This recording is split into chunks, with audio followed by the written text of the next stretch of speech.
নমস্কার। আজকে শুক্র গ্রহ নিয়ে আলোচনা করব। শুক্র গ্রহ এই মুহূর্তে বসে আছে আপনার বৃষ রাশিতে, তার নিজ রাশিতে। 14 মে ধনদাতা শুক্র মিথুন রাশিতে প্রবেশ করবে। 12 রাশির ক্ষেত্রেই কিন্তু তার প্রভাব পড়বে। যেমনি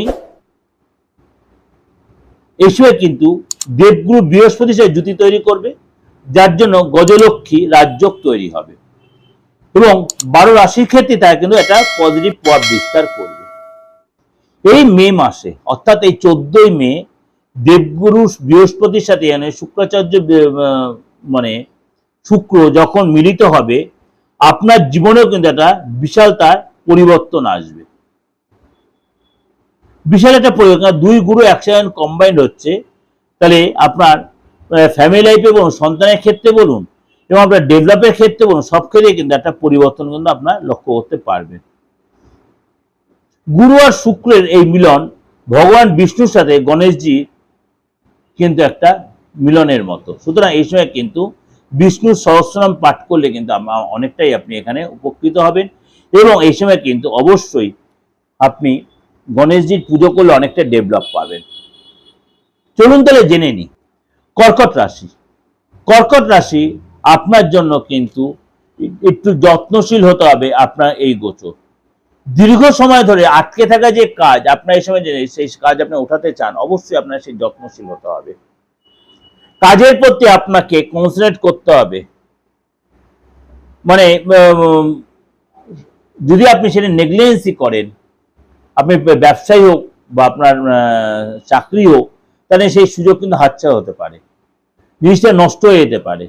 এই সময় কিন্তু বাইরে লোকের যোগাযোগ আপনার আসবে, কেন আপনার দ্বাদশ ভাবে এই যোগ তৈরি হচ্ছে। আপনি ফরেনের সাথে কোনো কাজের সাথে জড়িত থাকেন, সেখানে আপনার যোগাযোগ আসবে, অবশ্যই এটা ধরার চেষ্টা করবেন।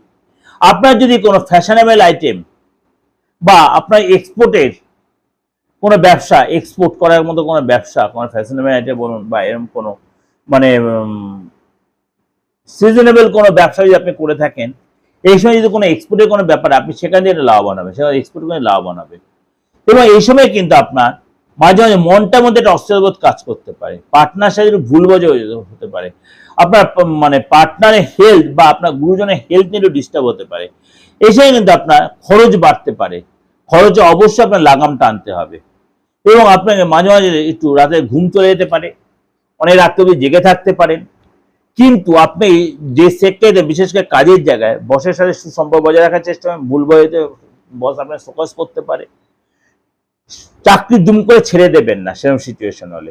খাওয়া দাওয়ার পরে কন্ট্রোল রাখবেন, বাইরের খাবার, রিচ খাবার অ্যাভয়েড করবেন, বিশেষ করে জলটা, বাইরের জলটা অ্যাভয়েড করবেন। তাহলে আপনি মানে পেটের প্রবলেমের জন্য ভুগতে পারেন, বা আপনি ধরুন সেক্সুয়াল কোনো প্রবলেম বা হিডেন পার্টসের কোনো ইনফেকশন, এগুলো একটু আপনি একটু কষ্ট পেতে পীড়াদায়ক হতে পারে। এটা কন্টিনিউ হবে, তার জন্য এটা কিছুদিনের জন্য হবে, আবার সেটা ঠিক হয়ে যাবে, কিন্তু তার জন্য কিন্তু আপনাকে লাইফস্টাইলটাকে চেঞ্জ করে লাইফস্টাইল বেটার করতে হবে, তাহলে আপনি অনেকাংশে সেখানে বেরিয়ে আসতে পারবেন। ওভারঅল একটা প্রেজেন্টেশন দিলাম, অবশ্যই আপনাদের ভালো লাগবে, অবশ্যই ভালো লাগবে, অবশ্যই মিলবে। দীর্ঘদিন যে আপনার চাপে ছিলেন সেই জায়গাতে আপনি বেরিয়ে আসতে পারছেন। ভালো লাগলে অবশ্যই লাইক করবেন, শেয়ার করবেন। আর তন্ত্র মতে বলুন বা জ্যোতিষীয় মতে বিচার বিশ্লেষণের জন্য অবশ্যই যোগাযোগ করুন, অনলাইনে বা অফলাইনে। যাদের ডেট অফ বার্থ নেই, কোনো অসুবিধা নেই, আপনি হাতটা দিকে ফেস্টেজ দিকে, যেমন অনেকে আপনার প্রেডিকশন নিচ্ছেন দেশে বিদেশে যে কোনো প্রান্ত থেকে, আপনিও সেটা কাজে লাগাতে হবে, কোনো কনফিউশন নেই। আপনি বলছেন আমি এই চেম্বারে যাচ্ছি কিনা, যদি আমি সেই চেম্বারে না যেতে, আপনি অনলাইনে প্রেডিকশন নিতেই পারেন, কারণ মুঠোফোন এখন সবার হাতে আছে। আপনার কিছু দরকার নেই, আপনার হাতের ছবিটা আর আপনার নামটা পাঠিয়ে দিন, তাহলেও আপনি প্রেডিকশন পেয়ে যাবেন।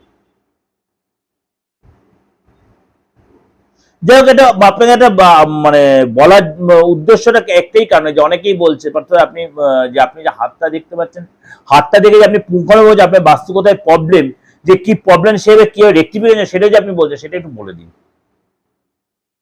আবার আপনাদের মতো অনেকেই তো, আমার সুবনেক ভাই আছে, অনেকে আমার হিতা আঙ্কি আছে, তার প্রত্যেকেই বলে আপনি না বললে, আপনি তো মিডিয়া নিয়ে মানে অ্যাঙ্কার নিয়ে বসছেন না, তাই আপনারটা আপনাকেই বলতে হবে। তাই আপনাদেরকে কিছু বলে রাখলাম যে মানে হাত দেখাটা এতটাই প্রমিনেন্ট হওয়া দরকার, আপনার প্রত্যেক দিনের মানসিক চিন্তা আপনার হাতে ফুটে উঠবে, আপনার মুখে ফুটে উঠবে, উঠবেই, আলবাত উঠবে। তার জন্য যে দরকার কি, আপনার ডেট অফ বার্থ ছাড়া আপনার হাতটা দেখান, থাকুক আর নাই তো, ডেট অফ বার্থ থাকুক আর নাই তো, হাতটা অবশ্যই সাথে সাথে মেলান যে আপনার ডেট অফ বার্থের সিচুয়েশন আপনার দশান্তর্দশার সাথে হাতটা এসে সাপোর্ট দিচ্ছে কিনা। দেখা যায় দশান্তর্দশার কোনো নেগেটিভ এখন দশা চলছে, নেগেটিভ কোনো অন্তর্দশা চলছে, আপনার হাতটা পজিটিভ সাপোর্ট দিয়ে আপনি খেলে বেরিয়ে যেতে পারবেন। অনেক আটকে থাকা কাজ আপনি এসে আপনি পজিটিভ করে নিতে পারবেন। সুতরাং সেই সুযোগটা আপনি অবশ্যই কাজে লাগাতে হবে।